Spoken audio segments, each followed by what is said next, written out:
தமிழ்நாடு நிதிநிலை அறிக்கை 2025-2026 எல்லாருக்கும் எல்லாம். मालकीचं तुमच्या मालकीचं हिंदीमध्ये नाही बोलायचं, मराठी समजून घ्यायचं, मराठी समजून घ्यायचं, मराठी चालत पाहिजे. मग कोणतरी मराठी पाहिजे ना समजायला. Why should I speak Marathi? என ஆணவ தொனியில் இந்த பெண் ஊழியர் கேட்ட கேள்விதான் மொத்த மகாராஷ்டிராவிலும் மொழி சர்ச்சை பற்றி எரிய காரணமாகி இருக்கிறது.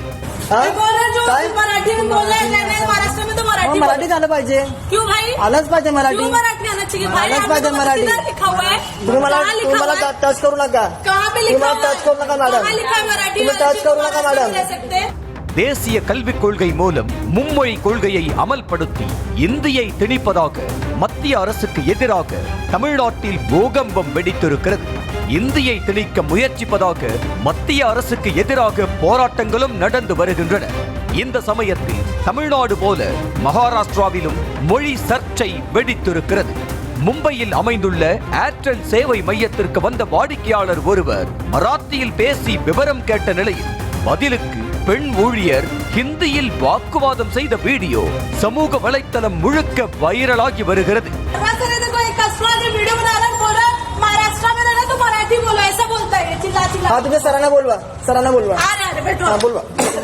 Why should I speak Marathi?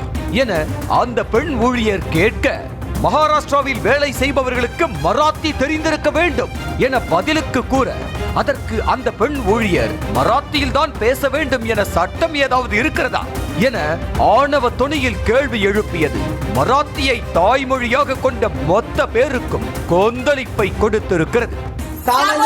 मालकीचं तुमच्या मालकीचं हिंदीमध्ये नाही बोलायचं, मराठी समजून घ्यायचं, मराठी समजून घ्यायचं, मराठी चालत पाहिजे. मग कोणतरी मराठी पाहिजे ना समजायला. மகாராஷ்டிராவில் இருந்து கொண்டு மராத்தி மொழி பேச மறுத்த பெண் ஊழியர் அதனை இழிவுபடுத்தும் வகையிலும் பேசியிருப்பதாக கடும் கண்டனம் வலுத்து வருகிறது.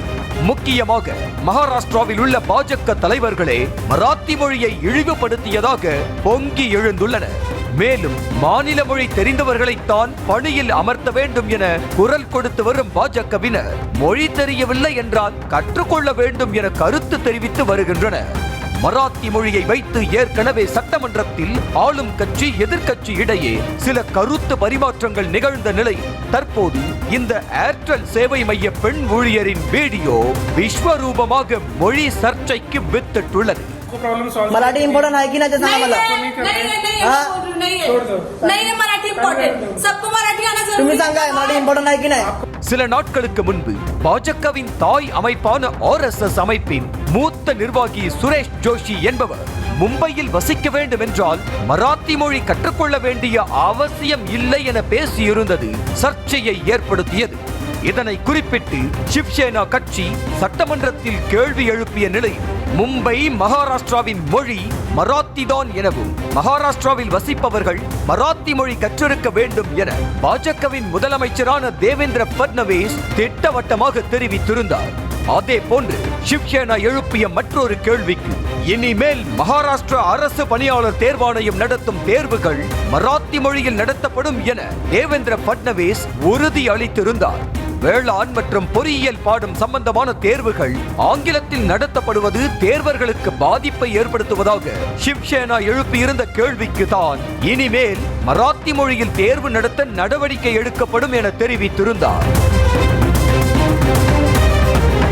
மராத்தி மொழிக்கு முக்கியத்துவம் கொடுத்து மாநில பாஜக அரசே அறிவிப்பு வெளியிட்ட சமயத்தில் தான் ஏர்டெல் சேவை மைய பெண் ஊழியர் மராத்தி மொழியை இழிவுபடுத்தும் வகையில் பேசியது மொழி உணர்வை தூண்டும் வகையில் மாறியிருக்கிறது. தமிழ்நாட்டில் எப்படியாவது மும்மொழி கொள்கை அமல்படுத்த வேண்டும் என மத்திய பாஜக அரசு துடித்துக் கொண்டிருக்கும் நிலையில் பாஜக ஆளும் மாநிலங்களிலேயே மாநில மொழிக்குதான் முக்கியத்துவம் என்பது இந்த வீடியோவின் மூலம் நிரூபணமாகி இருக்கிறது.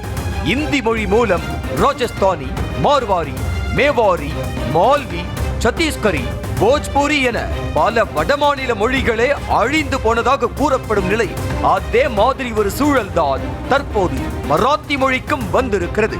இருப்பினும் மராத்தி மொழிக்கு தான் முக்கியத்துவம் என மாநிலத்தின் ஆளும் பாஜக அரசு உறுதியாக தெரிவிக்கும் போது மத்தியில் ஆளும் பாஜக அரசு மட்டும் இந்தியை திணிப்பதாக விமர்சனம் எழுந்துள்ளது. இந்தி மொழியை படிக்கச் சொல்லி மத்திய பாஜக அரசு ஒரு பக்கம் கூறி வரும் நிலையில் இன்னொரு பக்கம் மகாராஷ்டிர மாநில பாஜக அரசோ இந்தி மொழி மூலம் தாய்மொழியான மராத்திக்கு ஆபத்து வந்ததும் பொங்கி எழுந்திருக்கிறது.